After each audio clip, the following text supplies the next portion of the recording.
పెళ్ళైనా పండగైనా వేడుక ఏదైనా పట్టుచీరల ప్రత్యేక వేదిక వారాహి సిల్క్స్.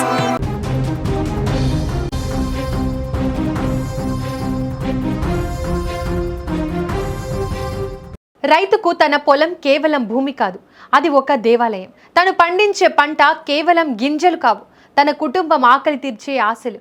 కానీ ఆ ఆశలన్నీ కళ్ళ ముందే అగ్నికి ఆహుతైపోతుంటే ఆ రైతు పడే వేదనను ఏ మాటల్లో వర్ణించగలం? నిర్మల్ జిల్లా పెంబి మండలంలో ఇప్పుడు ఇదే కడుపు కోత కనిపిస్తోంది.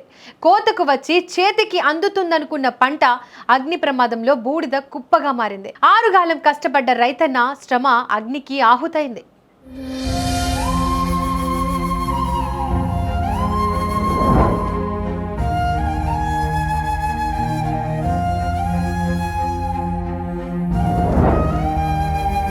పెంబి మండల కేంద్రానికి చెందిన గోసుకుల రాములు, కన్నె మహేష్ వీరు సామాన్య రైతులు.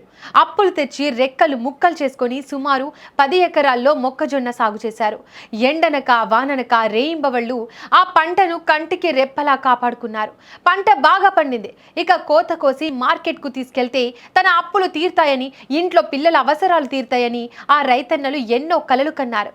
కానీ తనొకటి తలిస్తే దైవం ఒకటి తలిచినట్టు చూస్తుండగానే మొక్కజొన్న పంట మంటల్లో కాలి బూడిదైంది. రోజులాగే ఆ రోజు కూడా గడిచిపోయింది. ఒక్క ఆ రైతుకు తప్ప ఎగిసిపడ్డ మంటలు పెంబి రైతుల పాలిట యమపాశాలయ్యాయి. ప్రమాదవశాత్తు చెలరేగిన ఆ మంటలు గాలికి వేగంగా వ్యాపించాయి.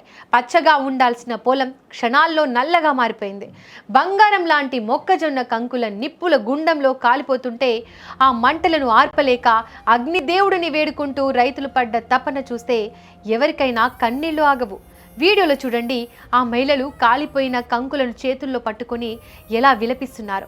మా నోటికాడ కూడును అగ్గిపాలు చేసావా దేవుడా అంటూ వారు పెడుతున్న కేకలు అరణ్య రోదనగా మిగిలిపోయాయి. 10 ఎకరాల పంట అంటే మామూలు కాదు. లక్షలాది రూపాయలు పెట్టుబడి, వేల గంటల శ్రమ, ఇప్పుడు అంతా బూడిద. ఆ రైతుల పరిస్థితి ఇప్పుడు ఆగమ్య గోచరంగా మారింది. తెచ్చిన అప్పులు ఎలా తీర్చాలి, వచ్చే ఏడాది సాగుకు పెట్టుబడి ఎక్కడి నుంచి తేవాలి అనే ప్రశ్నలు వారిని వేధిస్తున్నాయి. కాలిపోయిన ప్రతి కంకి వెనుక ఒక రైతు కుటుంబం కన్నిటి గాథ ఉంది.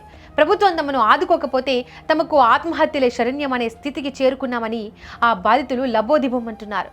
ప్రకృతి ప్రకోపమో లేక ప్రమాదమో కానీ నష్టపోయింది మాత్రం నిరుపేద రైతు.